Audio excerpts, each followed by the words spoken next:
Hey, folks, welcome to, what is it, day 3. We are over the hump. We're heading, we have one more to do after this, so I'm so excited. This is the bread and butter kind of episode. This is like what I do every day almost, and the way it's changed my workflow, so I'm excited to talk to you guys once again today. Katie Fox, how are you doing? I am awesome. As you said, yesterday, I think is still going to be my favorite episode because it's so. We haven't even seen this one. No, but I hold to it because it's like the creativity and the fun that you can do with images and with video and kind of all of the play space in the play zone.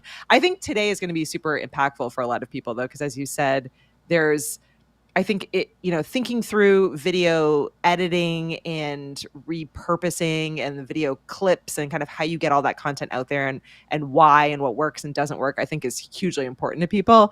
But there's something about kind of the playfulness of yesterday that I just think is an important reminder for all of us. So like a lot of this, as you said, is the wild, wild west. So exactly. Getting a better understanding of it is great. Let's do some quick housekeeping in case people are joining us for the first day. This is day 3 of a 4-day workshop. And so if you've missed the day 1 and day 2, don't panic. The replays are always available. If you want the bonus content, which is a worksheet and a whole bunch of resources and some additional awesomeness, you want to go to ecamm.com/social growth. That will get you signed up for free, and we'll just give you access to the replays and reminders for the next couple of sessions that we're doing. And we're also doing a giveaway. So we'll make sure that Paul drops the link to the giveaway here in the chat, so that you can grab that and be able to enter. And we are going to continue to do a secret word at the end. Right. We won't say it. Paul's just going to drop it in so that you can get some bonus entries as well. There were a few people that asked that were having issues with the giveaway, yesterday. And so I did look up the details of it. And I guess if you're using a VPN, it can cause some of the issues that people were seeing. So don't use a VPN to enter the giveaway. That might be what's going on. But yeah, let us know if you see any other issues cropping up there. But I think that's all of my housekeeping. So if you guys, we have a worksheet too that you can follow along with and download. We're adding to it every day, but it's the same link every time. So jeffc.com/worksheet. That's S as in Sam, IEH. I before E, especially in C. That's what my mom taught me to say it. So jeffc.com/worksheet. You can see that. You can see the things today. You can actually wait till probably tomorrow, and then you can download the entire thing and print it off and use print it out. Yeah, whatever way you want to. So we got 2 things happening tomorrow. Like we have during the regular. It'll be on my time I do my regular Creator News live show. So if you're wanting to do that, we're going to just kind of continue what Katie and I are doing. I think Connor's going to jump in with us as well to ask some questions, and then. Only if you register at that link that Katie gave earlier is the ability for you to join us via Zoom for a special hot seat demo, whatever you want. Like you ask us the questions, we will take you through what limited amount that I know. Katie knows everything. I will just, kick the ball back into play kind of a thing. But that's what we'll be talking about on Friday. So 2 sessions, it'll be a lot of fun. Make sure you register for both of those. I want to know what you guys, so we kind of we went to kind of the strategy the first day. We did the AI asset creation Playground. With images. Yeah. So today we're going to talk about taking a lot of those assets that we talked about that you can create with AI and how do we edit them together. There's some cool things that we'll be using, kind of showcasing how I use Descript to edit the shows that I do. But I want to know what you guys edit yourselves. So as we get started, let us know your preferred platform for editing. Are you for podcasts, you're Adobe Audition? Are you a Premiere Pro? Are you Final Cut? Are you, what's the one by Sony, the other big one? What do you use to edit your content with? I want to know. Some people just use CapCut. That's cool. Let us know wherever you're watching from, because I'm really interested in that. So with that, I am going to be going and hitting our slides. Katie, you have anything else before we get going? No. And I guess I would just say some of us don't edit at all, but edit can include all of those little vertical clips and different things that you're using to push out onto social platforms and out through email and everywhere else. So if you're hey, wait a second, I don't edit, this episode isn't for me, it might be. So hang in there with us. Yeah. So we'll talk about that because I want to get into this. So let me just go to the slides and we'll get started. So today we're talking about how to use AI for editing and repurposing, and we'll dive into some of these things. So hopefully it'll help you transform your content using some of these cool new AI tools. I actually have some ones that I'm going to share with you guys that like came out yesterday, like some new stuff happening. So I can't wait to share that with you. But here's the recap. We did the strategic foundation. We did the visual AI stuff yesterday. If you missed that, make sure you guys go check that out. Today we're talking about editing, how to do that with excellent and speed with some of these new AI tools. We're going to cover like the top tools for video creators that I see in the space right now. I'm going to show you my workflow demos, some best practices for saving time, and then we'll jump into Q&A. But really, so this is, for me, the Swiss Army knife of my whole production process. It is Descript. Descript has changed everything, the way I edit. I am an old school, I guess, Premiere Pro user. I see a lot of you guys use that in the comments. I have been using it probably since Premiere version 2, like back in the day with floppies. Yes, that's how old I am.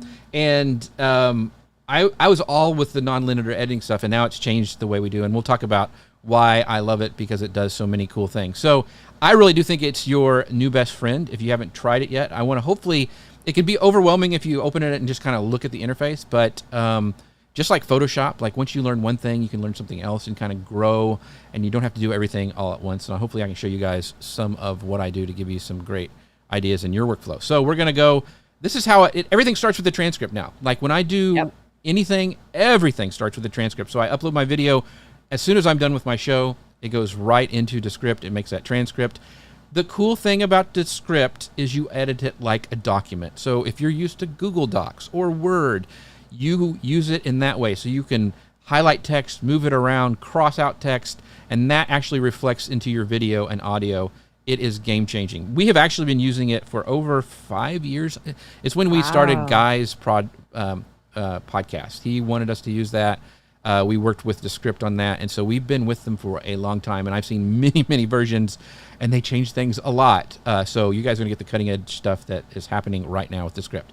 And then I just really think it, the media automatically follows your text changes, which is just a game changer. So yeah. I think the really important thing here in this slide to take note of, even if you are not a Descript person or we're not going to convince you to be a Descript person, having that transcript is how all of this magic is going to work, regardless of what AI tool you're using. So if you are making video at all, find a way to get the transcript, because you are not going to be able to improve your process without it. And so much of this is simplified because all of these tools, they need the actual text written down in order to help with any of the, social post creation or cool assets or clipping or any of that. You're going to need that transcript. So regardless of tool, I just want to remind everyone, like, transcript is king here in this conversation. Because you can even take that transcript and put it just to ChatGPT, even the free version, and get so much ideas, clips, how to edit, all sorts of things from your content. So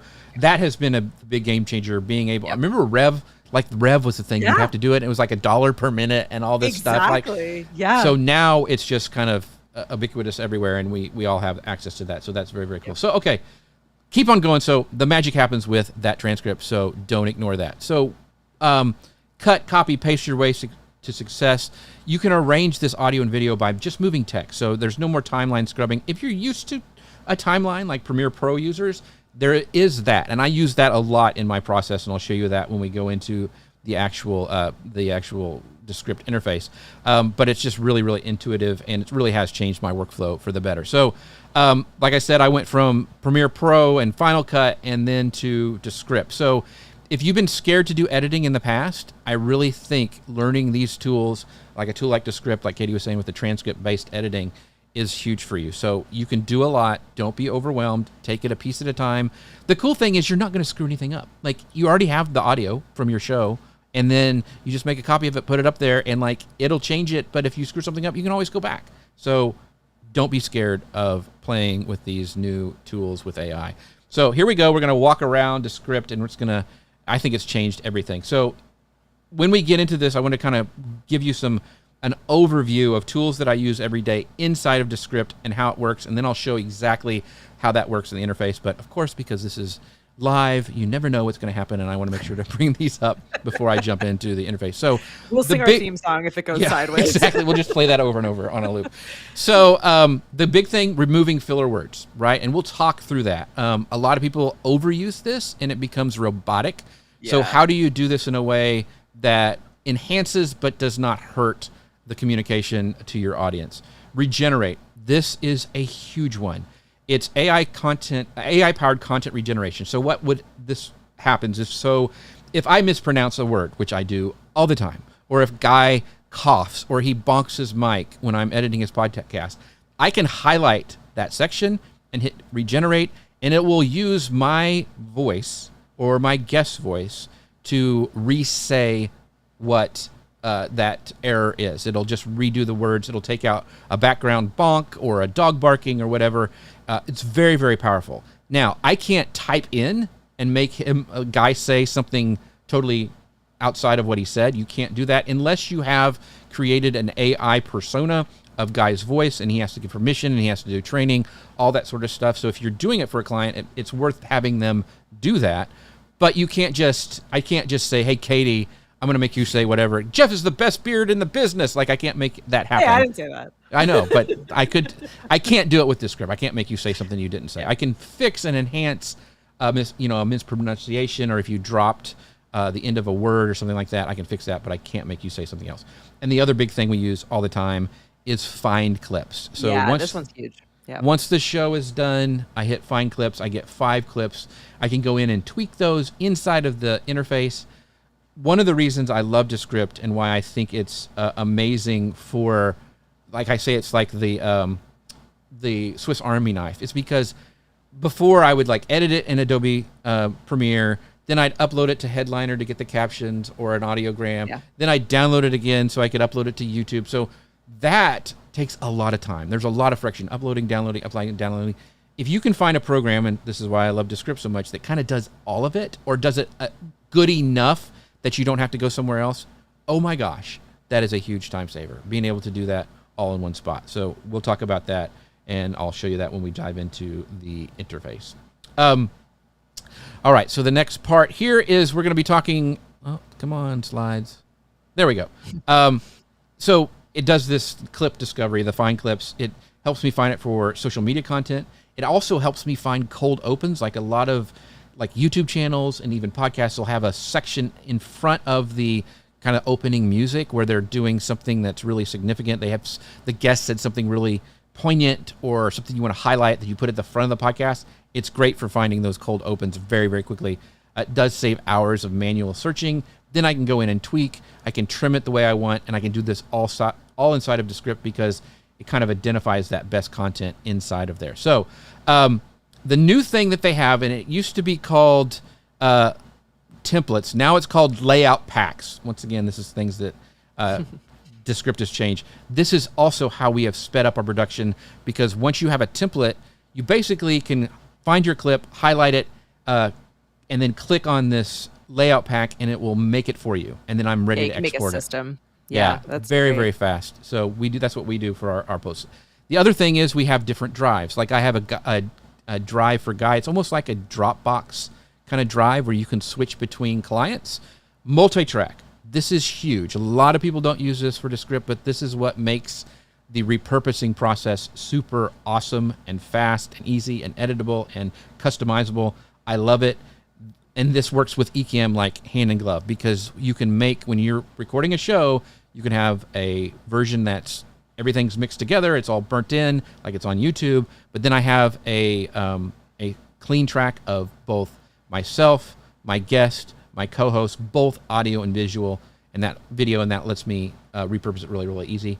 We'll get into this later, some options for cleaning up bad audio. If you do any sort of interview, you're going to have somebody who has bad audio, and you need to fix it. So Studio Sound is one that's built into Descript, and I'll give you some other options that we'll talk about a little bit later. So these are some new features that are really just kind of rolled out, and I'll show you some examples of that inside of Descript. So now you can generate B-roll, 5 seconds of B-roll inside of Descript.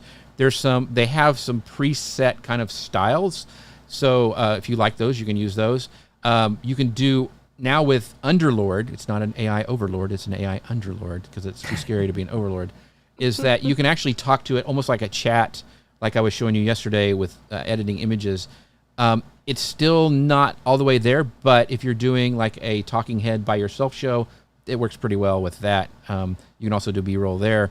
AI avatars, which we did talk about a lot yesterday, I'm not a big fan of, but if you need it in a pinch, you can use those. I just don't like the way they look. It's just not my thing. So we talked all about that yesterday. If you want to watch that, you can go back and do that. Removing word gaps. This is something that a lot of people do, but also you want to make sure that you don't overuse this. I tend to go and do it myself because no matter how great AI gets, there's still going to be a need for an editor because it is some sort of an art. Like I'll show you how we sometimes we'll shorten the clips to tighten things up. Sometimes we'll let them stay because somebody's thinking and you want to give the audience a chance to breathe. So I just don't like to do the auto thing, but it's a great way you can do that easily and manually as well. And I'll show you guys how to do that. So here's my essential equipment setup. I have what's a loop deck that I use forever for Premiere Pro. It's got a shuttle wheel. But I'll tell you, the thing that I use more than ever now is this right here. It's my Logitech MX mouse. And the key for Descript is this little thing right here on the side is this little scroll wheel. And there's a timeline at the bottom of Descript. And this speeds up everything because I can just use that thumb and I can just through my timeline super fast. I love it. So that for me is a must-have. I actually bought another one to take with me as I travel. So I don't. I love it so much. And if I have to edit a podcast, you just feel like your hands are cramped if you don't have all your tools when you're traveling. So it's worth it for me for Descript. And I'll show you what that timeline looks here in a minute. So those are the tools that I use, kind of hardware tools. So let's jump into a live demo. But first, I have some screenshots because I want to show you guys how I actually take. When I'm done with the show, what it looks like, and I didn't want to upload it while I'm streaming live and all this stuff, but as soon as I'm done with the show, this is what I get in a folder from Ecamm. Up at the top, you see that main mic.m4a. Those are audio clips. Those are separated audio. So main mic is me, movie is any video that I play during my show, and then I have guest 1 and guest 2. Below that, camera A is me. That is my camera, and it's the actual wide shot of the camera. If you look at me, you'd actually see my monitor right now, so I always have to tighten that up a little bit. This was a show where one of my guests was Paul Gowder as the co-host, and then Katie was my guest as well on my show. So I have clean tracks of each of them, right? So, and then I have that restream.io. That's the actual final thing that goes out to YouTube. It's all burnt in. I don't use it in Descript, but I upload it as a backup because sometimes I may need to sync a track or something. If somebody drops out, then they come back in, you have another file, so you have to sync those up, and it's handy to use that to sync up. So that's the folder that I have. Then all I do, this is the Descript interface, is at the side, right here on the side, it's where you see a project. I click on that. It opens this project file where I can click to drag and drop to add files, and then I just drag all of those over. So there you can see there's camera A, Paul Gowder, and Katie right there. And you see I have Restream there. I upload that as well because you don't have really any space requirements in Descript, so I just have that up there as a backup. But then I highlight each one of these, right? So I'm highlighting camera A, Paul Gowder, and Katie, all the different clean camera shots that I have from Ecamm. And then what it does is it brings up this little box that says 3 files, and I tell it to, it's uploading right now, and then I tell it with that to actually transcribe those 3 files. So you can see right there on the side, after add a new layer, you'll see transcribe 3 files. I click on that, and it starts to transcribe. This is the key thing that you want to do. Right here is where I go in and I actually add the guest names. So guest 2 is Katie, so I put her name, and this helps your transcript later on. Paul Gowder, Jeff C. The key is to click on create a single composition. What that's going to do is make what is called a multi-track inside of Descript. And that makes it really handy when you need to edit things, like if Katie coughs while you're talking, you can go in there and double click that and mute her in that certain section. It just makes it a lot handier to do that. So if you're not using multi-track in Descript, in Descript, and also using Ecamm's ISO tracks, it's really something you need to look at because it does make a lot easier the ability to repurpose that content later on, and you just have a lot more options when you're going along. So that's what that looks like. And so now, please, God, let this work. So we will go to Descript. So this is can you guys see the homepage of Descript right now? Okay, good. So let me do you like a walkthrough of what this looks like. So this is the homepage. I'm in it right now. This is new right up here. So you can actually describe what type of video you want to make. This is what they're calling templates now. So you can edit a podcast, create social clips. You can do all these different things. You can actually go down here with this AI video maker, which I'll talk to you about a little bit. This is the AI, create with an AI speaker. And here's my recent projects that I kind of have set up to show you guys today. Remember over here on the top, I talked about having different drives. So I have actually another whole drive that I can click on. And now I'm in Guy's workspace where I've got all his files that I can do. So it's a great way if you have clients or multiple shows that you need to kind of wrangle. This makes it really, really easy to switch between those. And actually, this is Guy's account. Like, he's paying for it. He's brought me in as an editor. So that's really, really handy. But this is my personal account, Jeff's Drive. And let me just kind of walk you through. So there's the homepage, which we're on. Projects are where the projects live. Like, that's where all my projects are. I can see what's owned by me. I can see what's shared by me. All of that right there. Quick recordings. That's for doing like, hey, Katie, here's how you do this. It's almost like, what's one of those screen caps? Like not Cap Show. I'm trying to think of one now. Yeah, like I use Ecamm, so yeah. So you can make a recording and send it to somebody, and it lives on the web. It's very, very handy to do. That's where those kind of live. Here's the tutorials for Learn Descript. Brand Studio is where you can actually set up your own templates. This is some we've used for a client. AI speakers. There's only one. That's me. I've trained Descript in my voice, so I can change something that I need to say, or I can just type out a paragraph and it will say it in my voice. Layout packs are the key to short form repurposing. We have built these, and now we can apply these packs to anything. Descript has some that you can use, but you can modify them to your own and save them as templates. So those are very, very key. And then you have a private workspace. You have that Jeff's Drives workspace. You can also break it down into folders. So any of the projects that I have, I can make a folder, and then I can highlight those, and they will actually live here on the side. So I can easily jump to, like, go to Pulse Podcast, Lauren's podcast, or Social Media, it's Creator News Live. I can see them all here really, really easy. So that's kind of the breakdown here on the side on the homepage. So don't get overwhelmed. It looks like a lot. You don't have to use it all, but that's kind of the homepage right now. And so to getting started, I usually go right into my Social Media News Live, and I click on new project, and it's going to ask you if you want a video project or an audio project. Once again, we talked about this yesterday. If you're doing a podcast, you probably should do video. So most everything now is a video project for me. So let me go into one that I just set up. Let me go back to home.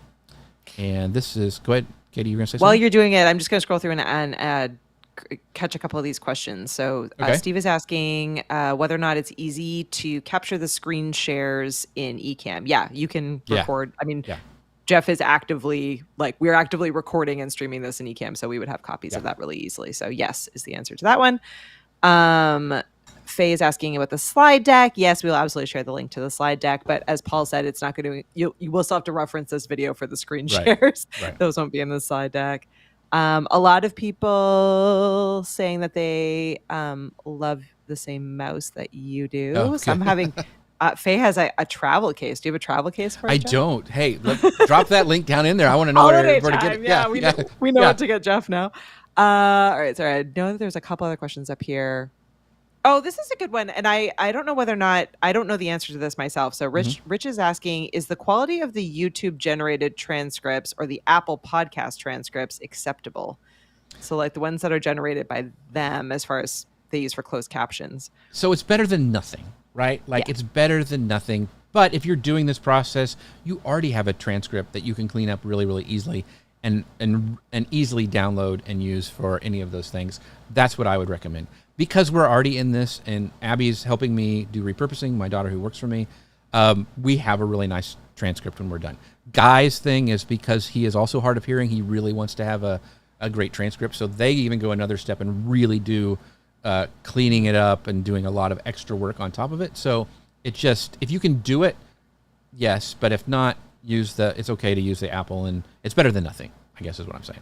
Yeah, and I will say, I'll add on to it that Descript is one of the few tools out there that actually will let you, once you're done cleaning up your transcript to whatever level you want, you can actually go up to the export section and you can click to export an SRT file that you can upload automatically into a lot of these tools, including YouTube. So it very few tools seem to make this easy for some reason. I don't know why, but Descript is one of them where like it's so easy to just grab that. So any changes that you make would certainly help benefit and help get it out a little bit more. All right, last question, then we can jump back in. Okay. Mark wants to know if today during the discussion you're going to be covering how to do thumbnails better today.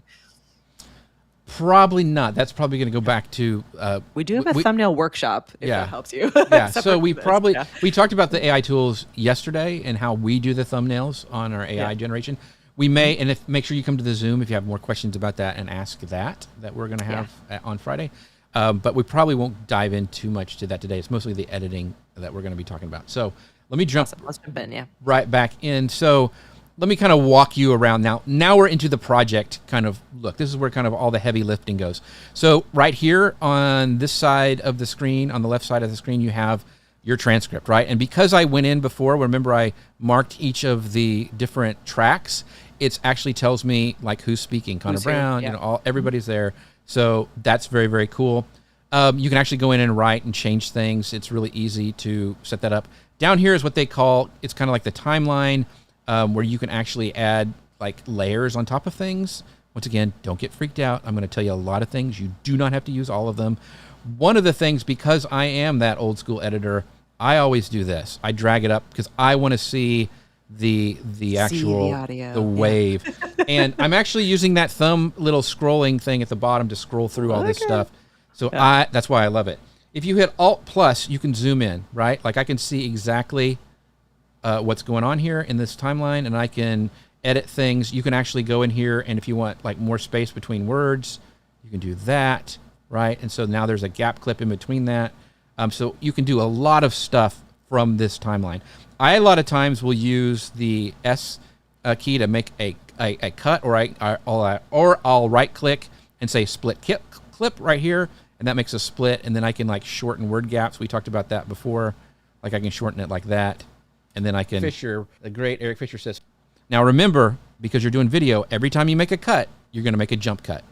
So we always have two versions of our show, and we do this for clients as well. We have an audio version, and we also have a video version, because I will be more heavy-handed on the audio version, taking out filler words, tightening things up, because you don't see those jump cuts when you're in audio. You will see those in video. So it's really easy, and this is what I recommend everybody does when they first upload a project. These are all my different compositions, so I always make a duplicate. So I have somewhere to go back to in case I screw something up. Because believe it or not, I screw things up quite a bit. And it's great to be able to go back and have a clean version. Then I can okay, I can fix that. So we do that a lot. There's not really a limit on space in Descript, so I have no problem of making multiple compositions if I'm working through a large project. So just want to say that really quick. So down here, this is the timeline. I live in here a lot. You can record stuff on top of it. You can play it. You can do it double time speed, which I never do because it's just I can't handle that. You can also, instead of using those keyboard shortcuts, you can do that as well. Here's the key thing on the track. Like, let's say I'm going along and I hear Dave say something, or he's coughing while I'm talking or whatever, and I want to fix that. Because I have multi-track, if I double click the timeline right here, it brings up the multi-track editor, which is really, really cool. So you can see I've got Dave's track, I've got Connor's track, and my track. So let's say I go here, and this right here, it looks like Dave coughed or something. Let's play. Need help trying to figure this out. He's laughing or something, right? So let's say I didn't want that. I can click, and I'll make a split. I'll make a split here, and then I can click on that, make sure that's selected, and I can take it down, and you don't see it, and it doesn't hear it anymore. Needs any help trying to figure this out. That sounds less. So you don't have that little blip or a bonk or whatever you want to take out. You can do that, and then I hit done, and it's reflected in the track. So that's a great way if you have issues of things that you don't want in your track. that has saved my bacon having that multi-track editor more than once. So very, very cool. Another thing, Really this is your progress of where you are in your timeline. So you can actually scroll really quick in your transcript, and you can jump to that spot right there. Just a lot of cool features. I know it looks like a lot. It looks like a crazy dashboard. But once again, you don't have to use all that stuff. And all this stuff, all the interface, like you want to grow it up a little bit bigger. You want to put it a little down. It's really easy to adjust. These are, because I have multi-track selected, all this stuff is editable. Like I can move this over. I can move him down here like this. You can build your own layout really, really easily. And this is how we actually use when we go in and we click on the layout packs that we can use. So this is the interface. We'll get to that in a minute. Projects. This is where all of the compositions are. Here are all my files. This is kind of going from, we're kind of talking about the right-hand side here. So those are all the things that Abby has put together. And then right here, AI tools.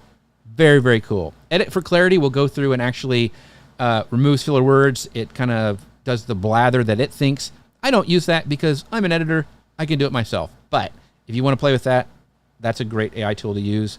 Studio Sound will take out echoes. It will kind of enhance your if you have like a weird sounding room, you can use that, and you can actually adjust it. It's not just a button you click on and off. You can actually adjust how much of that you want applied to your sound. And you can also do that because I'm using multi-tracks. Maybe I don't want to apply it to the entire project. I just want to apply it to Connor. I can go over here to audio effects and actually turn that on right here. And I can actually turn it on just for Connor, which is very, very cool. So that is one thing over there. So Studio Sound. Remove filler words. This is one I use a lot. So let me move over here. You can actually do it right here, or you can also do it here at the top. You can just select everything and like remove filler words, right? It's going to bring up this dialogue here. So if you looked at all the filler words in my hour show, there's 592. Holy cow, that's a lot. I don't do all the filler words. I think it makes it too robotic if those are all cut out. And also if you're using video, remember every time that happens, there's going to be a jump cut. So I turn this off. I also don't use repeated words because a lot of people will say, and that's they'll say that's the reason why, or they'll double some words up, which is fine. That's how we talk. So I don't take those out. I do uhs, ums, hms, and hms usually is what I do. And so as you can see here in the timeline, you can see them all highlighted. I don't delete them. I actually go, here's your options, delete and replace with a gap clip, which means there's a period of silence of where that or that filler word was at. Ignore or remove from transcript. Ignore is what I usually use because I can go back and add it if it isn't cut correctly or I need some, to adjust it a little bit more. Remove for transcript is what I use when we do short form content. And I want the in the actual file, but I don't want it in the captions, if that makes sense. Because, I don't want somebody to see if my guest is saying I don't want it to be highlighted in a caption, is that's what I do. So I don't, I usually just remove them for transcript. So let me show you what that looks like. So I take all the uhs out, I'm ignoring them, and I click on remove all. And now they're all gone. And you can actually go through and listen to those if you want. I usually just go and just make sure they're okay. So here we go on the show. I am a fan. So you see how that's on the show. I am a fan, and it's really interesting. It seems like the more, same here, learn so much more about podcast. And if I didn't like that, I can just go over here and I hit undo, and it will take that and add it back in. So much more about podcast. So see how, and you can do that with any word. I can strike out any word, and now it's removed. So much more about podcast. Same way if I wanted to have an entire line go out. Let's say I didn't want to say, hey, that's not relevant.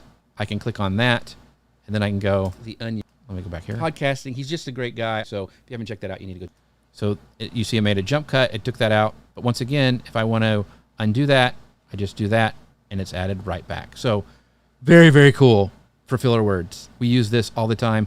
Don't get too crazy with it because you will have to go back and fix it if you're doing a lot of video and you don't want to have all those jump cuts. So that's one AI tool that we use all the time. Remove retakes is great if you're doing, like, I use it for when I'm doing Amazon review videos. I'll just start talking and I'm like, and just do another take. It will go through and actually find out, and it'll actually use AI to find the best takes and use those, which is really, really, if you're trying to get out a product demo video quickly, that is a really cool thing you can do. The other thing is shorten word gaps. So you can do this automatically. Like I said, I usually just zoom in and I look to like where people are speaking, and I'm like, okay, there's a clip I need to, there's right there, I need to shorten that. I don't like how long that was, and so I'll drag that down, then I'll listen to it. And make sure it's a clean transition. So, but you can do this automatically, which I have used if you have a guest who likes to pause while they're thinking.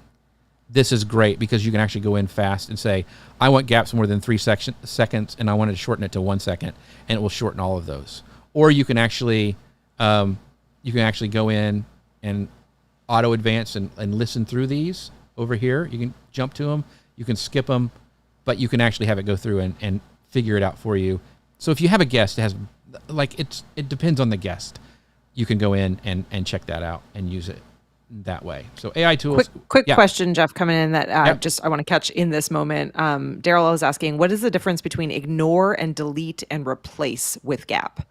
Okay, so if I wanted to, I think you covered it a little bit. Just make sure we get it. Yeah. So let me go to move filler words again. So delete just takes it out, like it's a jump cut. It's harder to go back in and fix it. Like sometimes Descript will cut off the end of an and there's another word that starts, and it's hard to go back, and if you delete it, you can drag it out again. It's just easier for the workflow if I can go back and undo it. That way I still see them. Like if I hit ignore, you see it just crosses them out. Delete and replace with a gap, it's going to make a gap clip, and you can add a gap clip anywhere you make a cut. Like we'll just do one right here. You'll see you can add a gap clip, and it actually just puts some silence. You are here, and it actually goes in and uses something called room tone, where it actually kind of listens to whoever's speaking and it copies the room tone they're in. Sometimes that can be it doesn't work really well, and so I'll turn that on and off, and you can just do that by, I think it's right here. I can't remember. Maybe I have to drag it out more. Maybe they took it out. I don't know. But I don't use room tone very much there's the gap clip. Yeah, they took it away. So I'll just delete it.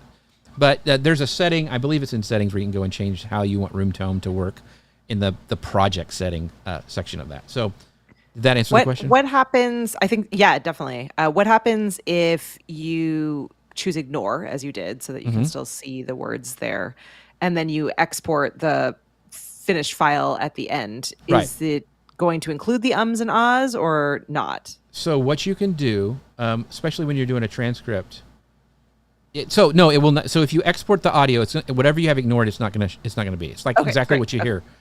So it keeps it there so you can make tweaks, but when you're ready to go, it assumes that gone. you don't want those. Yeah, exactly. Perfect. And the transcript, you can actually go in when you're exporting the transcript. You have all these options how you want it to export. If you want a transcript, and see here, you can have include ignored text. You can turn it on and off. Okay. So you have options when you export a transcript as well. So awesome. A lot of times when I'm doing it for a blog post, I'll go ahead and I don't want ignored text in there, so I'll turn that off. So very, very cool. And add chapters. This is great for adding YouTubes. You want to have chapters. You want to have it do it automatically. You can do it. You can tell it I want 10 chapter numbers, and it will actually go through and it's going to go and find those chapters. You can also add markers inside of your. I just use the shortcut of the shift and then the hashtag, and it'll put a marker. Those you can also make as YouTube markers as well. So it's really easy to add timestamps in your project. So let me go back. And I know I'm going through this stuff really fast. This is kind of an overview. Some other things you can do is it can get a little freaky, but a lot of times I'll use it, especially if I'm doing enough clips, like enough B-roll in between it. Because if you're looking or you're reading a teleprompter, sometimes your eyes can drift. It will actually, some way with magic, keep your eyes focused on the camera. It's really pretty cool. It was really like Uncanny Valley-ish when it first rolled out, but they've really done a great job on it, and it's really hard to spot anymore. So if you don't have a teleprompter, or your teleprompter is too big, or you don't have it calibrated right, or you're reading off notes, this really helps get your eyes on and connected with your audience. So I really, really like that. Green screen, you can have a green screen. I don't use it. Multicam, this is great if you want to have, I have this multicam already, so I can have it jump automatically from like it's almost like a Zoom call. Like it'll jump to the person talking, and it will set it up and have it go through that way. Generate an image is new, and now that's also how if you're generating an image, you can actually go in and make animated B-roll, and I'll show you a video about that in a second. And then blur speaker background if you want that. I'm just not a big fan, so I don't use it, and it's also in beta, so sometimes that's... Yeah, be careful with some of these things. Here at Ecamm, we're always like, some of these blurring and green screen and whatever, they don't look the best yet. Maybe they'll get there eventually, but be careful. And so this section here, create clips. I use this all the time. So this is one of the killer features I think of. So what I do is I could create clips, and it asks me how many I want, what kind of clip duration I want.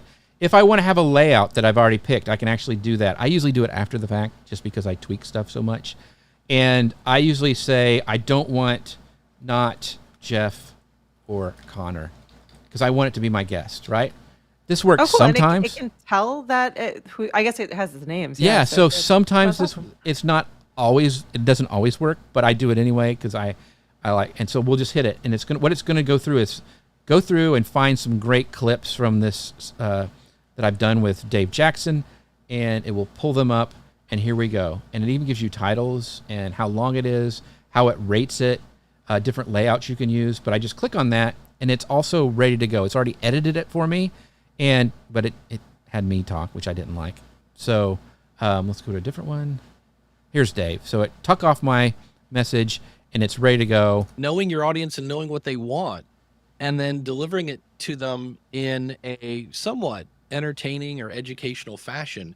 Because if you do not educate or entertain, they're not going to stick around. Why else? I mean, there's a word for that. It's called boring. And really, the bottom line is you don't want to be boring. So that's a great clip, right? And let's say you can still go in and do some editing. Like I want this off a little bit more here, and I want to, this is a little educational fashion, because there's a little too much of a pause, I think, and I tighten up that way. Educational fashion, because and like audience and knowing what they want, and maybe I want to tighten this up a little bit here. I'll hit S to make a clip, and I'll tighten it up right here. Audience and knowing what they want, and then delivering it to. So you see how you can really quickly take a clip. Now we can actually go in and actually make a short form piece of content with this right from this. So let me double check. There wasn't any more AI tools that I want to talk about. Can you make this into a vertical? Like, so this is in a wide format right now. So right here, this little button here, this is what is so cool about having ISO tracks from Ecamm. So you can just go in here, and I can go portrait. And then I can go in and edit this all wrong, everyone. I'm so excited to get off this call that I can now make this way better. So you can go and then like Square, we use this like for Instagram posts, or even Facebook and LinkedIn, they perform for us. And so you can change them up really, really easy. I could like move and I could. So I was like, I don't want. Yeah, like you could stack it, and then you can. I mean, all this stuff you can make it yourself, and then you have properties over here where you can adjust things and da da da da da. And elements then save it you as can a template. Yeah, and you can have elements you can add. This is how I kind of build a template, and this is where you can drag in your captions right here on the side and have them on this as well. And that Descript actually has stock audio that we can use, stickers and stickers and backgrounds. You can actually get they have a royalty-free library, and I could just drag this down inside of my my composition here and do that. So very, very cool. The find clips thing is awesome, because a lot of times we'll use this, like this clip from Dave would be great for the start of a podcast. Like we'll use that as a cold open, and then we'll get into our music, and then we'll do the show. So, and because I do this for clients, we use this all the time, because a lot of clients want a cold open at the beginning of their podcast.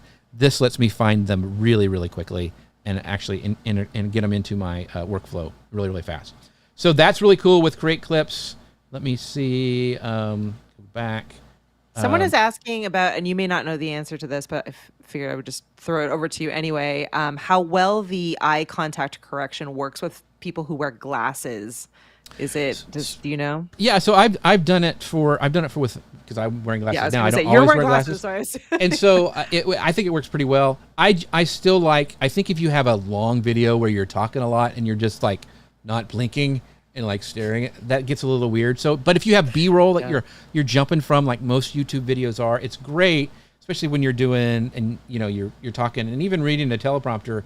You'll see people with those big teleprompters, and it's still, you see their eyes going across the screen, and so that can help with that as well. So it's worth trying. You may have to adjust it a little bit, but I really like it. I've used it quite a bit. So, yeah. All right. So Elizabeth and I both have a few additional questions if you'll humor us on Sure. We're a tag team today. Hey, Elizabeth. So she asks, we'll do her question first. She asks if she's got one camera recording two people in the same shot, how can she separate their footage and stack their videos vertically, one on top of the other? So like in that clip example, is there a way to like, not ISO track it in and then stack them? Yeah. You could. You're going to have to do some more work. And I think you can actually do it when doing like it'll kind of fake multicam, and I think you can do that in Descript. I don't do it because I use ISO tracks, and that's, if you're not using ISO tracks, start thinking about it, like use Ecamm, because I know it's more to store in the long term, but you have better options. Way more flexibility. Yeah. And I'll show you that when we go in to kind of the tool. So and then wait, I have mine. Mine is so I know you pointed out I've got to get some work done today, Jeff. Oh, sure. So you pointed out the at one point that there was like the automatic switching between cameras was one of the features. Mm-hmm. So if you have a clip like you were just showing your Dave clip, and you had I guess you left, I forget if it was you or Connor that was speaking after him. Is it possible to only have Dave's camera for while he's talking, and then for it to automatically switch over to you or Connor in that clip? And great, because you have a separate track. So you can actually go inside of even here, and inside of properties, I can go into multicam and I say, I just want to have, I can move things around, and you can have it be automatic multicam. We're not seeing your screen. If sorry. No, that might help. There we go. Thanks. So you can go. So back to properties. So you can go in and you can actually select and change things around and make them big. But you can also do automatic multicam. I'm not going to do it right now because I don't want to set the. I don't want to screw things up. I don't want to mess your stuff But up. it'll automatically do that between the. So you can have different layouts between. So like there's a 3-person up here. They can have a 2-camera with like a picture-in-picture. They have some things already set up that you can do. And you can actually do that automatically, and you can change the style, show only active speaker, which is really easy. That's kind of what a lot of people do, but it's, and then you have all this, whose camera is what, I mean, all sorts of cool things inside of Descript. Once again, this is why I call it the kind of the Swiss Army knife of editing.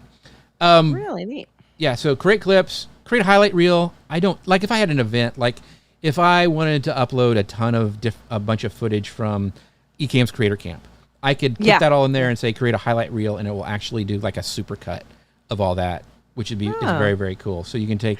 Would it? Wait, if I decided like for my show, I wanted to take, I don't know, whatever amount, 20 episodes, and they were hour-long episodes. I could throw all of those in there and be like, create a highlight reel, or is that? I think it's per episode. I think it's per episode. So like, I think you could put a bunch of clips in and do it that way. Yeah. I don't use it a ton. Okay. Same way I don't use fine. I don't use fine highlights. I go back because I forget where we're at.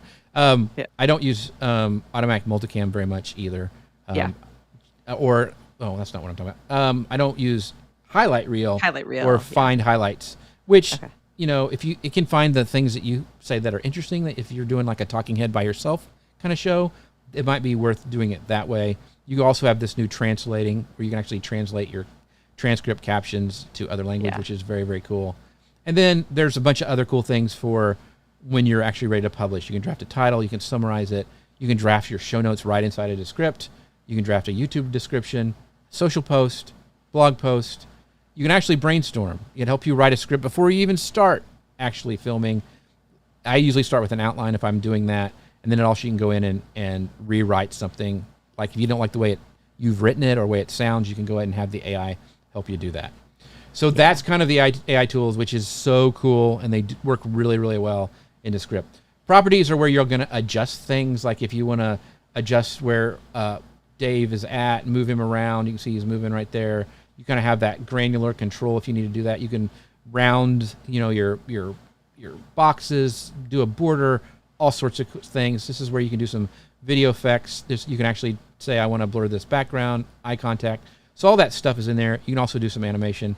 And a lot of that stuff is automatic when we do some of these, well, not templates now, it's layouts. So let me show you what those look like. So Abby's already gone through and done this, and that's where we have multiple compositions. And so what happens when you do those, create a scene, it actually will make different clips and actually break them down. So like I said, we do a square version of it. And let me show you that really quickly. Let me shut off properties and blow this up a little bit bigger. So here's a clip that we've done. Now we have already set up all this stuff inside of Descript. So this is a clip we've done. We've got a title. We can go in here and edit that right inside of Descript. The captions are already pulled in. We also have what we call this is built into Descript, and we just added an animation of the logo. But this is what it looks like. And I saw somebody this week, and they had podcasted a year, and they're like, I'm hanging this up. It's a dud. It doesn't work. And I kind of was like, hey, can you what were you looking to? Anyway, you don't have to watch the whole thing, but you can see this little timeline thing. Fun, yeah. It keeps people watching because they know how much time they have to invest. Yep. And we found that it really helps with keeping people watching, especially on Facebook great. and LinkedIn and stuff like that. So that's the layout. We actually make these clips and we click a button, and this is what happens, and we just go in and change the title. So let me give you back to an example of one that we haven't done yet. Nope, that's one we've done. Let me go back to the demo and go to, let's just kind of show you how we do it from the beginning. So create clips. We'll do this again, let it work. And what we'll do is we'll get the clip that we want. And once again, it's going to find, here's a good one. Unless you're Joe Rogan. And step one of having a show like Joe Rogan is be Joe Rogan. And you're not. So let's abandon that strategy. So here, let's say, because this is what Descript came up with. And I'm like, I really like where he started. And I want to undo that. And I just click on that, hit undo. And then I can go in and say, podcasting is a conversation, but it's a conversation with the boring parts removed, unless you're Joe Rogan. And step one of having a show like Joe Rogan is be Joe Rogan, and you're not. So let's abandon that strategy. Okay, let's just say that's a great place to stop, right? So I'm going to ignore all that. So this is ready. This clip is ready to go. So what I can do is go ahead and click on this. Got it clicked. And I can actually go in, because now it's saved, I can go up here, and you can see in my composition, it's ready to go, right? So I can go back out of here, and then, oh, I missed it. Where did I put it? Dun, dun, dun, dun, dun, dun, dun. I kind of picked one here it is. You're not Joe Rogan. Okay. Let me clip out this, because I didn't know. I think I pulled the wrong one out. Dun, dun, dun. So there we go. This is the clip. Yeah. Okay. So now what I do is I go into, turn off this, and I go into layouts. Now, Descript has a bunch of layouts already that they have set up. You can customize each of these and make them your own. And it's got tons of different ones that really help you get started. I've already made some. So we have already got the ones that we have done, like here that Abby set up. So the thing is, before you apply this, you actually have to go in and change the layout to this. And then we'll click on this, and we'll say with circles, because I think that's the one Abby did. And we'll click that button, and there it is. Wow. And so then I'll go in here and it's like don't be, Rogan, right? Like that. And then I could actually make the title a little bit bigger here, like center that up. And it already has my caption down below. And because we're in multi-tracks, I can actually double click this. And I thought I could. Where it is. I can move these around. Put those you can do all sorts of things, right? But it's ready to go. Why isn't this moving the way I want? Anyway, I can go into these things and adjust it. But you get the idea, right? You get the idea of how I can do it with one clip, and I can change it, and boom, I'm ready to go with that. Yeah.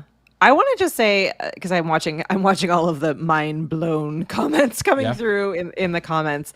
I think what's really important for all of us to remember is that all of these tools are changing really, really rapidly. And there's a ton of functionality built into a lot of them. Descript is an incredible tool. It's come a long way over the last few years. Right. It's only as good as your system, though. What is making this so mind blowing for all of us is that Jeff has figured out that, he's able to capture those multi-tracks, pull them into the system, and then he's got a very set structure and strategy for how he is sharing these out across social, what they look like. And so the process is what's making this tool as powerful as it is, right? If I, in my very broken Descript account, was to go in and be like, I want to make, one of these clips, that would take me an insane amount of time to just do that one clip, because I'd be building it, for the first time, and I'm not exactly sure what I want.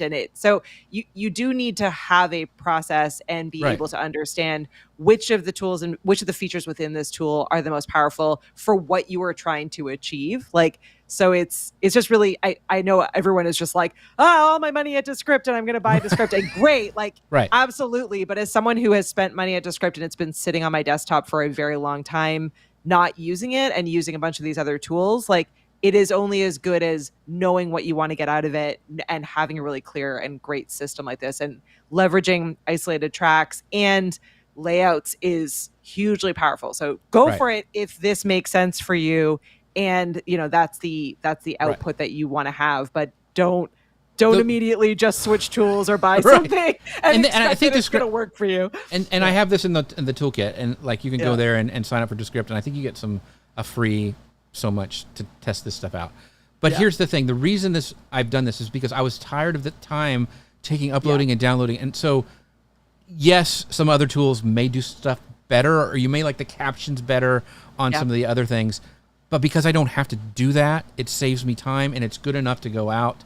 The other thing is take time to set up a template, or it's called layout. Set a layout, because you can see how one click, I'm done. So fast. Yeah. So this is the other thing that's going to blow your mind. So once again, I'll go back and I'll say, I want to do this as a reel or a YouTube short, right? So I can go back into this layout thing, and I've already got these set up, so I can, where is it? Right here.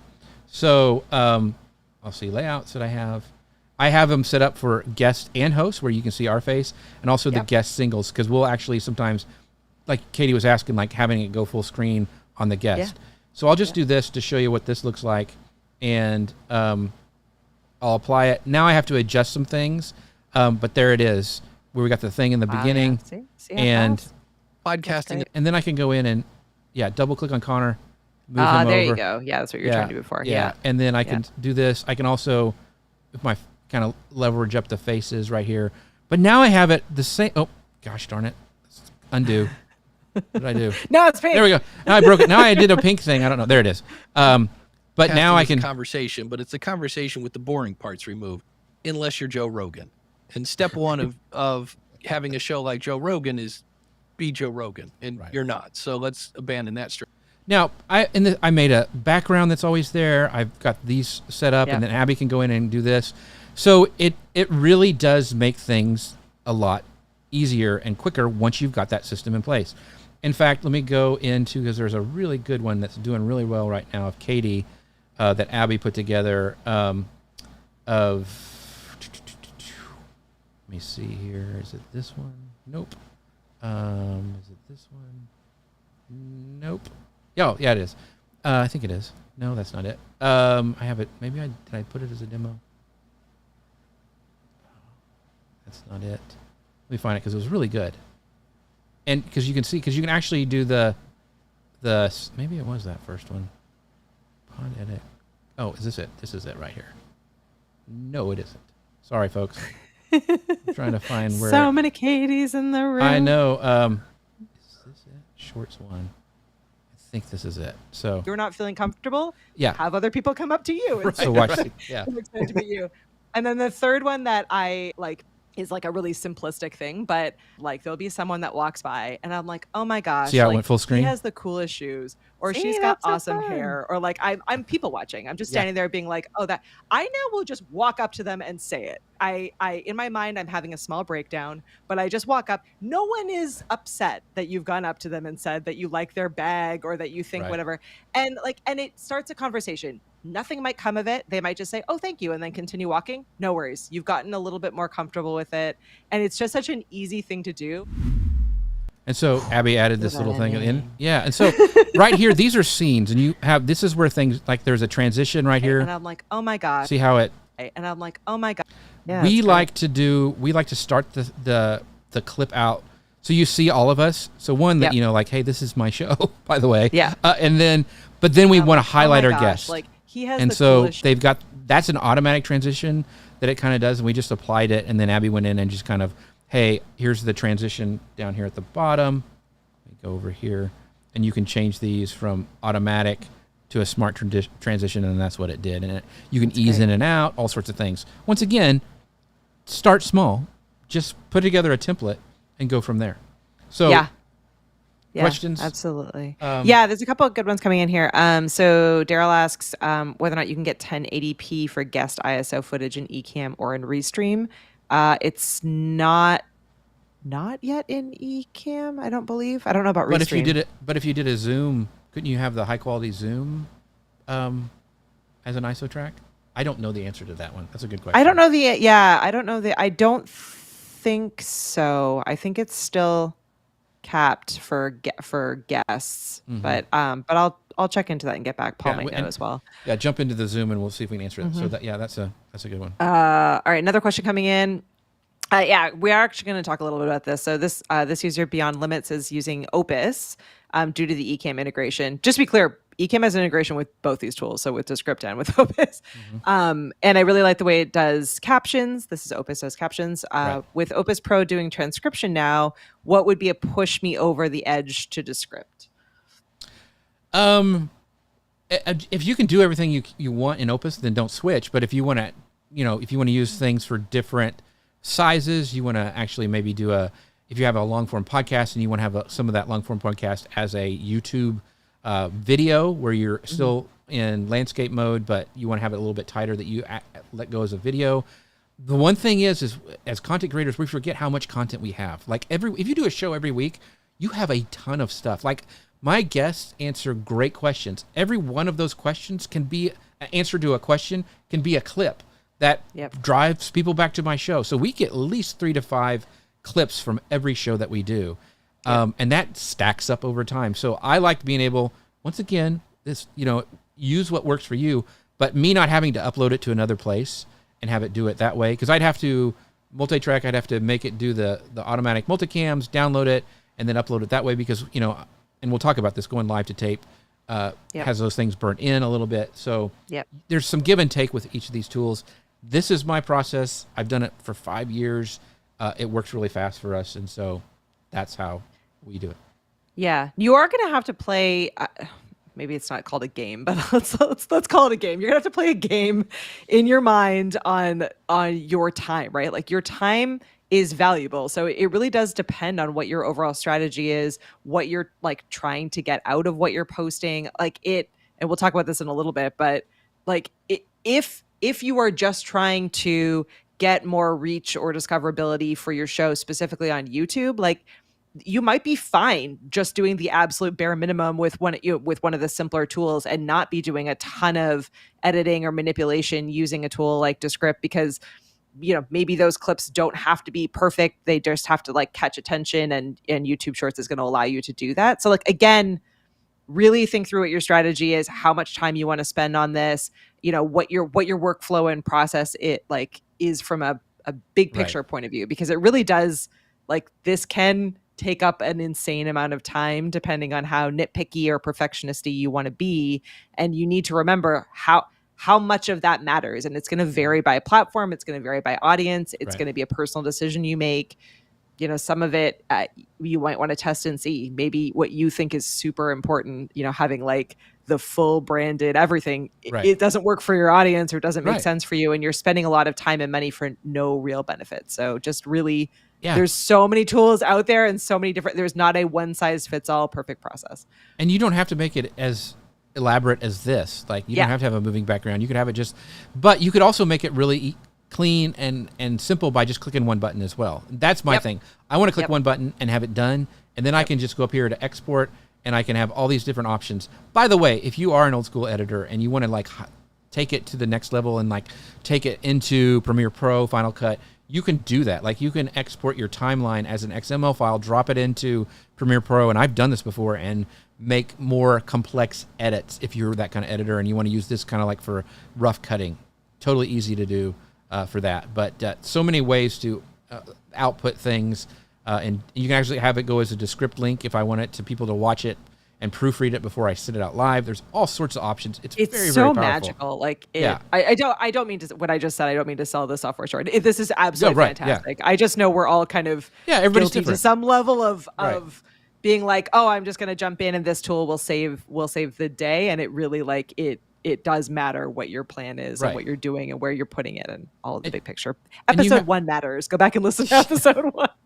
And you have to understand, like, you know, what you're trying to do. How do you want to tell a story? And if you can templatize the way you're doing it, oh my gosh, it speeds up so much. And you're able to do more creative things. So somebody asked about, I think it was the different captions, and you do have different options. This is just the one we have picked. Like they have a ton of different ways to do that. There's some I wish they would. I wish they had some more Hamosi style ones like everyone wants to use. But you know, it's good enough for me that I can use it. And I mean, you can go in and edit all this stuff, move things around. I mean, it's just very, very powerful how to do it. And then like a lot of times we'll add a music background, and they've got them already built in. You can use them on YouTube. Really, you know, and you can adjust the audio and just all sorts of things, sound effects. All sorts of cool things you can do in here.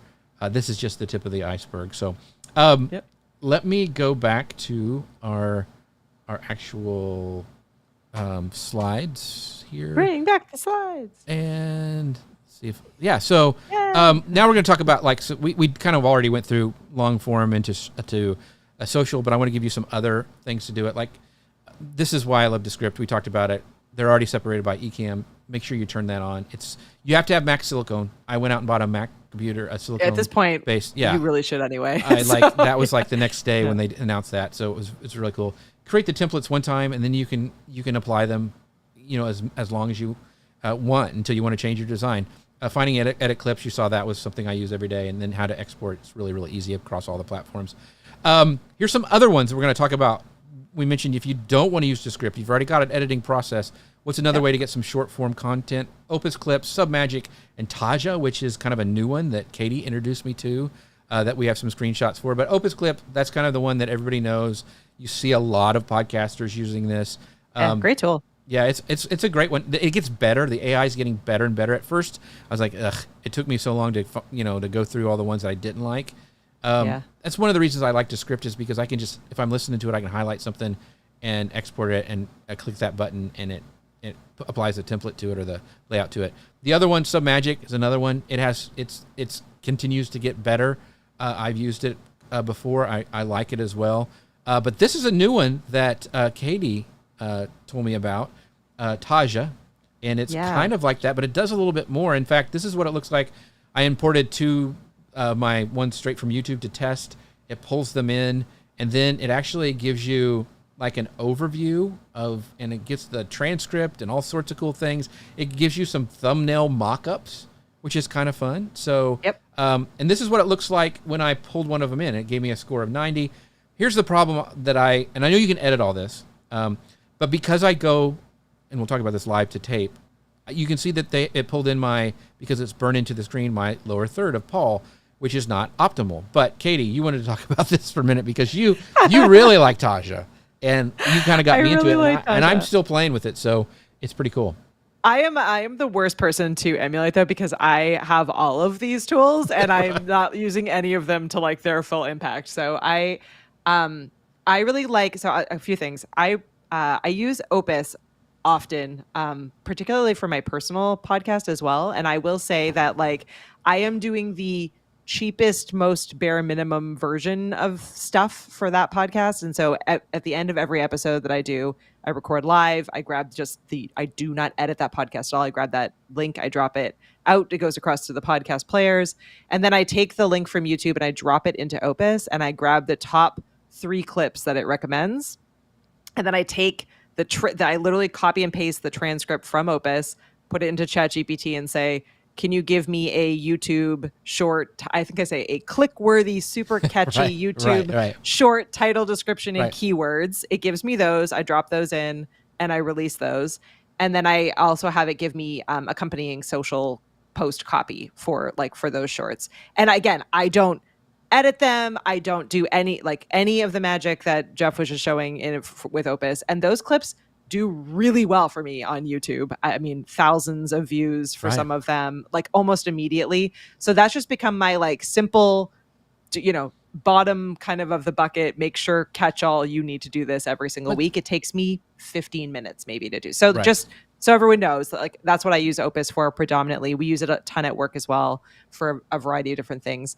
Taja is a little bit different because it is specifically for YouTube. It does other platforms as well. What I really like most about it actually is that it's thinking about your video on YouTube kind of with a full picture perspective. So it takes what you've already uploaded to YouTube or streamed on YouTube, and it's saying, okay, you wrote, this title, this description, these are your keywords, and it will give you alternates that are more likely to be discoverable, that are more searchable. It'll automatically add the chapters in for you. It'll analyze and give you information on your keywords. And as you said, like it'll give you thumbnail recommendations, either AI generated, or it'll actually use your like faces from the video and will structure it. It's pretty, at this point, pretty bad, but will give you But I will say, like, what it does that I really like is that it gives you a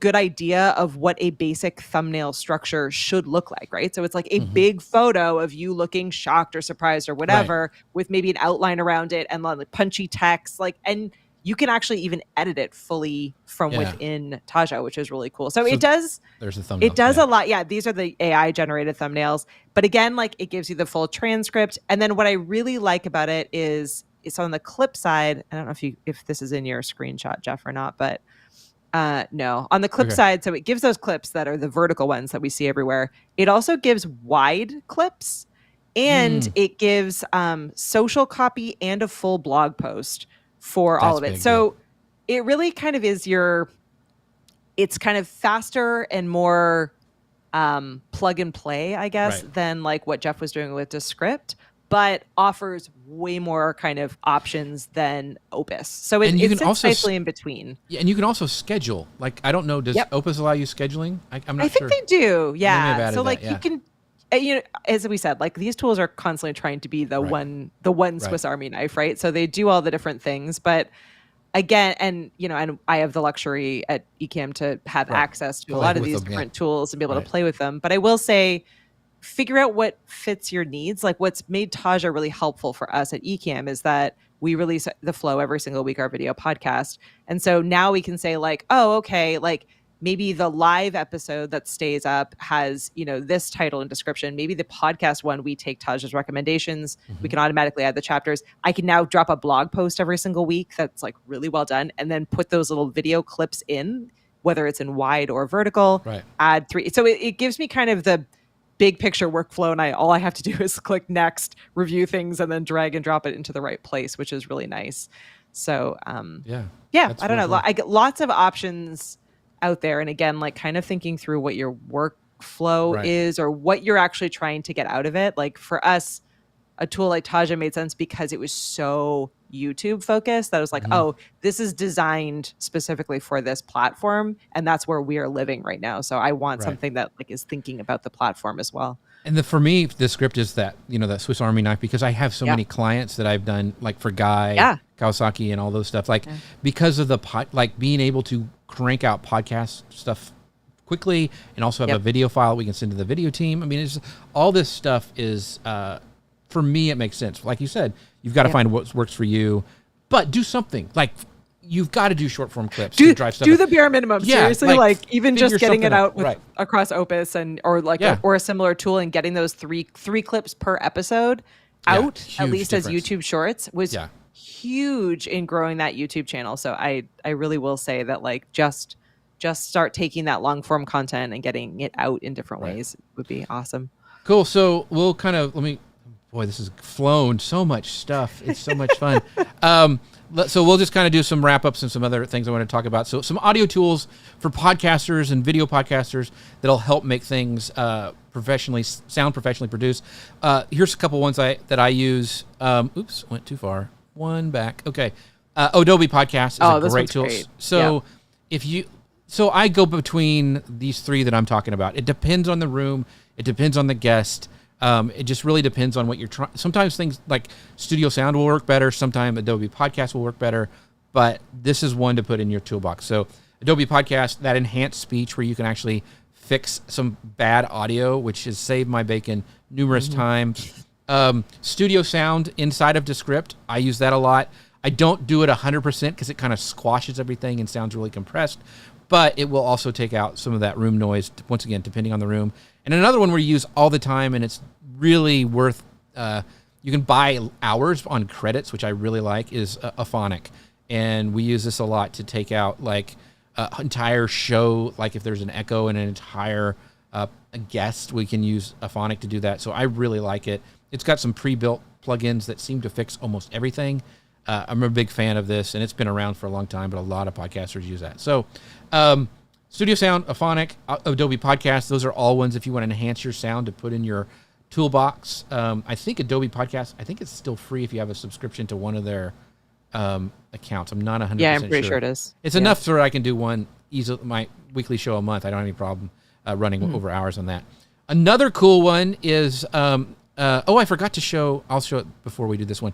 So 11 Labs is a really cool thing I'll talk about. But first I want to show, this is what Descript has come out with, this enhanced B-roll. I want to show you this video now that you can use to actually add B-roll into your Descript project.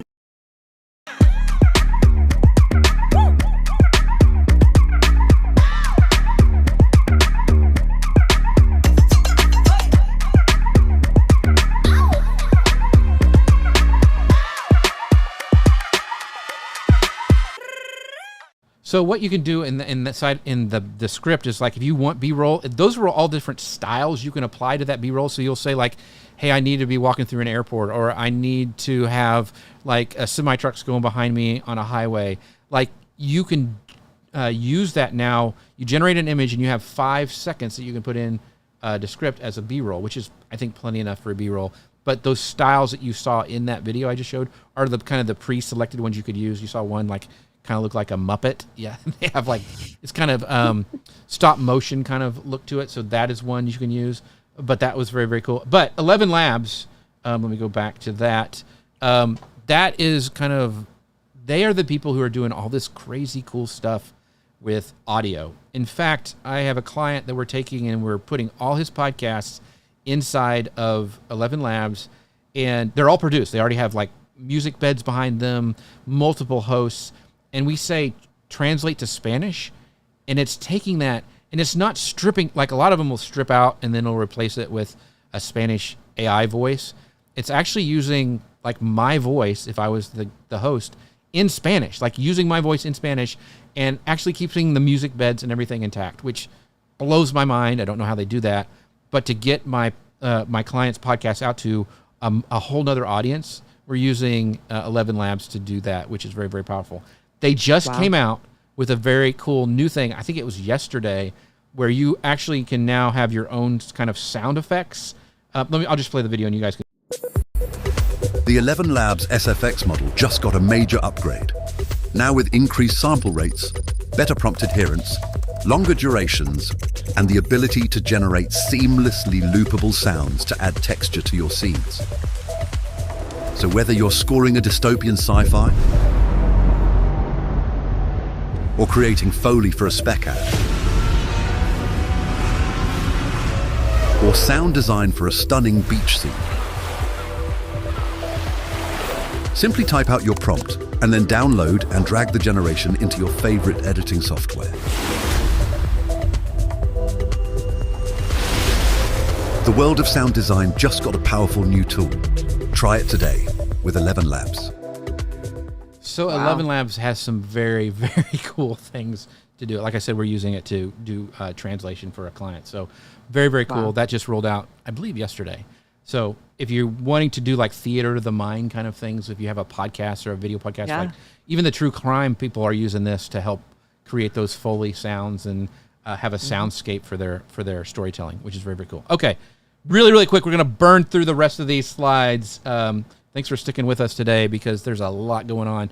So Captivate is what I use for my podcast. I love Captivate. You can have multiple podcasts on there.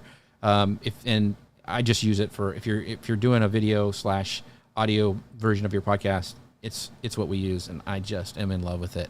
Some other music generation tools I showed you yesterday with like Katie's theme song and some other things we did. The ones that we use, I use Suno. They have this new studio that's coming out soon. Udio is another version. I kind of started with that one. I really liked it, but then the other Suno kind of got better, and so once again, it's an arms race. A lot of people like this one better. I just think the voices and stuff are better on Suno. Personal opinion. This one just came out. There's a wait list. I just got on it. It took me about a week. It's called Producer.ai. It's another way to make your own music. So if you want that, you need to check that one out as well. So Producer.ai. It's pretty powerful. Just rolling out with a wait list. When I have the short form, we talked about this kind of the first day. I use Agorapulse for kind of the long form content, my square posts, and then I use repurpose.io for scheduling out all the short form. If you want to see how I did that, that's I think we covered that on the first day, how we used it I kick it off on TikTok, and then it just kind of trickles down to every other place really, really quickly.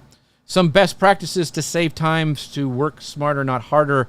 You want to plan and shoot social first. Like when I'm making these clips, when I'm even doing my Friday show, I have sections because I know that those will be able to be cut out for YouTube Shorts, Instagram Reels. So I'm always thinking about that. I've designed my show in that way so I can easily go through and get those clips out as my guests answer those questions. The other thing is you want to hook your audience fast. So that's what the cold opens we talked about before. You got about 2 to 5 seconds, and starting with a hard hitting bold statement. Those really, really help as well. Really important on short form content. So vertical, that's for TikTok, Instagram, YouTube, Shorts. Horizontal, long form content, LinkedIn. You test. These are just best practices. You can test these, but that's kind of where, if you're just getting started, where you need to kind of look at. And then finally, batch recording. I don't do that because I have a live show, but if you're doing a podcast, it's great to do it, and then you can just crank it out really, really fast. But really, one conversation can fuel content for multiple platforms for weeks. And live to tape, like that's what I do every week. Like because I'm using a Stream Deck and I can click and bring up lower thirds, I can change where my camera is going. I can pull up Katie right here. I can go back to my slides. This is live to tape. It's what we're doing today. It also speeds up the process. Alex Johnson has a great course on this. Did he talk about it on the Ecamm one that he? Yeah, he did. Yeah.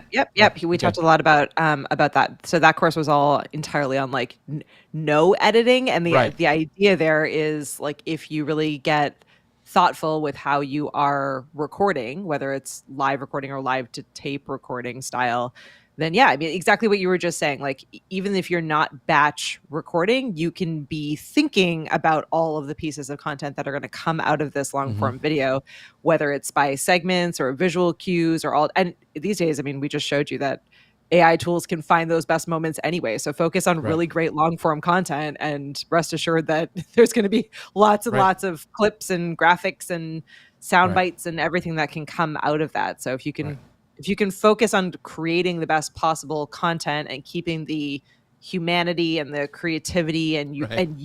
in your long form content, AI can take care of all A of lot the of it. rest of this. Like Right. everything else downstream of that is AI-able, and everything even And- upstream of it is AI-able.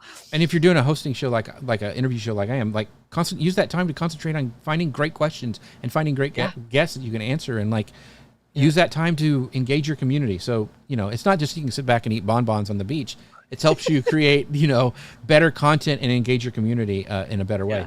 So we talked about this, the benefits of the live to tape, faster turnaround, more authentic in fewer hours in post. I'm doing all this with a Stream Deck. Like I'm switching the cameras, I'm bringing up lower thirds, all this stuff. I love the Stream Deck. I use it for everything. I have two of them actually. I have a small one and a big one because I'm a button nerd and I like to have things that I can press. So you want to automate without losing that authenticity, and it's finding that balance between using these AI tools and then using the time you save for that genuine human connection. And so batch and schedule, we talked about this for a smart automation strategy. You want to automate the basics, like finding clips, adding subtitles, all that stuff now is so much easier than it's ever been before. Robots handle that now. Yeah. And keep that human layer. You want to engage with those comments and add your personal voice to those outputs. And once again, find a tool that you like that can do most of the things you need it to do, so you're not jumping between, all that friction between jumping between tools, it saves you so much time when you're in the production mode of not having to do that. So find a one tool that you can use like Descript. And once again, authenticity builds trust. People see your branding. We talked about branding and going all in on your visual style yesterday, and people see that and they know it's you and they can trust that you're giving them great content. So always focus on that. If you take away one thing today, is that authenticity builds that trust. And here's, don't over edit. You want to tweak everything. Double check your AI outputs. You probably didn't notice, but the book report little segment I did yesterday had a place where there was 3 hands. And it really bothers me, but I need to go back. But I'm like, I should have sent that out to have somebody look at, because we get involved with our stuff. We think it's cool. And I'm like, but have somebody else look at it before you send it out to the masses. You want to stay engaged once again with your comment and community. So here's the kind of an optimization checklist. Pre-production, you want to plan for those multiple different formats. You want to set up those templates and presets to save you time down the road. And then you set up your graphics lower thirds, and then you're pretty much done until you want to do a brand refresh. And then batch record when you can, use that live to tape technique. And then I seriously, folks, use multiple camera angles. You'll thank me for it later. And here's the things that we can do all this stuff now. Automated scheduling, all this stuff after the post-production. After we're done with our production, we have the post-production stuff. So once again, don't over-automate. Don't ignore your audience. And don't have too many. This is like Katie and I saying, this is like, don't do what we do. Find a tool that works. Seen all the shiny stuff. Put it away. Yeah. Just figure out what you want. Do a trial, but then cancel it. Like these little $9.99 or $39 a month things add up really, really quickly. So you want to build your content calendar by being strategic, thinking ahead with your content, and then here's kind of where this is what we do. YouTube's long form, Instagram is the reels, shorts, the posts, TikTok, once again, short form stuff, quick hooks, LinkedIn. You might want to do a more professional tone over there, maybe do some industry insights. But yeah, you can schedule a lot of the same thing on these multiple platforms. And this is not a scientific graph, but it really does show, like back in the day, manual editing versus basic AI tools. Then you put together a workflow like you saw kind of what I did in Descript. And then you have this optimized system that you can just set, rinse, and repeat. And you can just keep on cranking and building your audience that way. So you need to choose your primary tool. You need to create those templates, test and refine them, and then scale. Like I wish I would have brought on somebody so much faster than I brought on my daughter full-time last year. Why did I wait so long? I don't know, but I did. So now if we have, I think we don't have any time for, do we have time for a Q&A? Or do we have any more questions before we wrap up? I have a couple minutes if Okay. you have time Sure. to go through them. All right, I'm just going to scroll back here first. I know Jennifer was asking a great question. We did not define what a lower third is. So Jennifer, that's just the nameplates basically that you usually see behind. It's any kind of graphic or text that appears in the lower third of your video. So like yeah, here, this would be like one for Abby said, hey, that's my daughter. Hey, that's me. So that's a lower third. That's a comment kind of lower third, but like a title. Like I should have put one that said Jeff C. and Katie, but I just didn't make one for this one. But that's what a lower third is. Yeah, actually, I think like the biggest takeaway for me in today's episode is that, I almost always am recording like with graphics around. So like to some extent, right? Even if they're really simple. So, but then that makes it really complicated when I'm trying to think about easily clipping up or getting those short form video out of my long form video, right? Mm-hmm. So what Jeff said about having those isolated tracks, which I'm recording anyway, like Right. I've always recorded them anyway because I just have it turned on in Ecamm and I'm saving those. But understanding how to leverage that and use that to get the best possible outcome in my short clips is going to be huge for me. So I can't believe I didn't even think about that, but I'm excited to now update my system to be able to play with it. So I do want to do a shout out for Jennifer because we answered her question. So she actually emailed me yesterday. She's part of my email community talking about, she's been watching the shows. So thank you, Jennifer, for watching. So very, very cool. All right, wait, a couple more questions I just scrolled past. All right. How do you get the photo editors to keep the images you like, but fix the extra hand, for example, especially if the image was great otherwise? So in both ChatGPT and Midjourney, which we talked about yesterday, you can actually do what's called in-painting. So if you have a picture like you really, really like, and you like have a mangled hand or it's doing something weird, a lot of times you can just paint over that and say, hey, fix the hand, or make the hand point to the left, or have a closed fist, and tell the AI what you want to do, and it will fix that. So in-painting is your friend when it comes to fixing those kind of mess up, or there's something in your image that you didn't want. Like sometimes it'll just throw in some random blob of AI garbage. You can use that to take it out as well. So, and by the way, like I know this is a lot. Like these last couple days have been, oh my gosh, so much stuff. So ponder about it, sleep on it, write your questions down, and don't forget, like we are all yours for the Zoom call. If you have registered for this event, you have access to the Zoom call we'll do after tomorrow's show. I think we have a little bit of break, and then we do 2 p.m. Eastern tomorrow will be the Zoom, and 11 a.m. Eastern is the final session. So it's all day with us tomorrow if you want to hang out all day.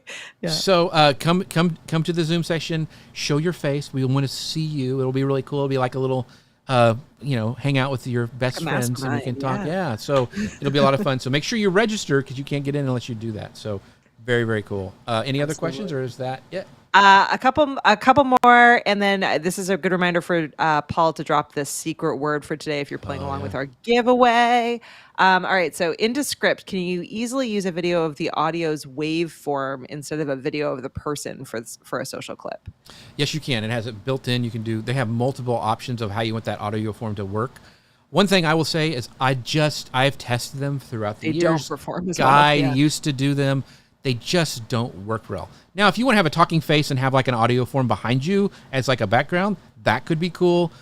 But if you're expecting, I don't want to show my face, I want to have an audio of my audiogram of your podcast, it's better than nothing. We'll say that. Like it was better when Guy didn't do like for the first 2 or 3 years any video. So we would put it on YouTube with the audiogram, which you can do with the script, but it doesn't perform as well. Yeah, unfortunately. Sorry. This video creators need to show their faces. Sorry, everyone. Right. All right. Final question. Michael asks, update from previous. Is there a sweet spot length? So it's funny because, it depends on, for me, I don't do length versus platforms. Now, people will tell you, this is what I do for Instagram. Once again, it's testing.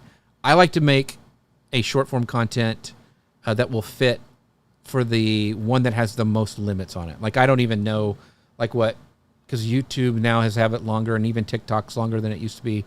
Whatever the shortest one is, that's what we try to keep it to. So I don't have to make more than one clip. And I just want to have it to like, okay, if this works on this platform and that's the length, then all of our clips are going to be that length because I can use it multiple places. Does that make sense? So you can do whatever you want. Like if you are killing it on TikTok and the length that you like and it works for you, by all means, you can make as many clips as you want. But I don't know like a secret sauce of the length of clip to do. So It's to tell it's your also story the best, I guess. always changing. It is. And you'll find out real quick. Like one of the cool features within Agorapulse is if you upload, a video clip or an image or whatever else, and you click like, I'm going to share this across, Right. Instagram, TikTok, whatever, it'll say like, hey, this isn't actually going to fit Instagram, or like, this isn't the best version of this for this platform. Is that what you want? So it'll tell you it really quickly. And if it updates, it'll let you know. So Yeah. the tools will tell you, and when you get used to something, it'll change in a couple days. So. Right. Exactly. Well, this was super fun. Not as fun as yesterday, but very informative. I learned a lot. So that's what I have to work for tomorrow. It's like I got to be better than the AI images. That's gonna be hard. Just yesterday playfulness, and today I was like, oh man, I like so much. Yeah. You will all laugh at me, but like I've had Descript probably as long, if not longer, than Jeff. I worked really closely with the team back when we fully integrated with them.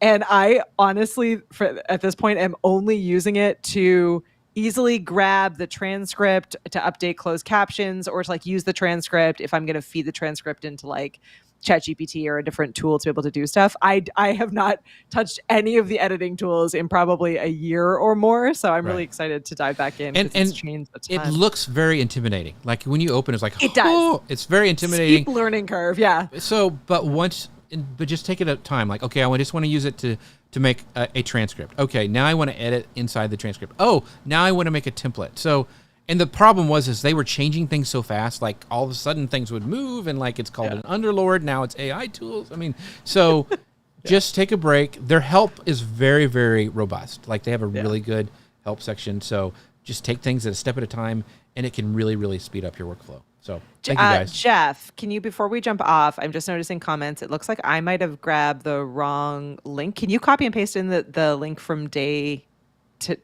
slides? Today's slides. Let me. I sent it over to Paul, but everyone is saying it's day one's link. So just if you want to double. Let me go and. Oh no! Paul is saying he's got the right link. I'm gonna click it. I'm clicking it live. Okay. So if they're confused about the worksheet, because the worksheet has day one, but if you scroll down to the bottom, it has day 2 and day 3. So you may be confused. Like it's at the bottom for the worksheet, so it's there. The link does work. Yeah. I just clicked it. I just clicked the one that Paul dropped in, and that is those are the slides, day 3 slides. And as Jeff said, you just need to scroll down in the worksheet. And if you are registered, which I hope everyone is, we're sending these by email every day as well. So you have your email reminders and the bonus content and everything. So thanks everyone for hanging out with us. One more day. What's the topic for tomorrow, Jeff? So tomorrow we're talking like I don't even, now my brain is fried. Oh, sorry. We're wrapping up everything, and we're talking about even more about how to schedule, get things going. I want to talk a little bit about like even how I used Gamma, which is what I used to present, which we talked about a little bit about live to tape today. I think it can be really good for YouTubers to use for like some of those explainer videos. So we'll talk a little bit about some more tools, and we'll wrap everything up, answer some more questions, and we will... And hot seat it up. Yeah, hot seat it up on the Zoom call. So thanks, George, for watching. Thanks, everyone. Thanks for all the kind comments. I appreciate it. And we'll see everyone tomorrow. All right. Bye, everybody.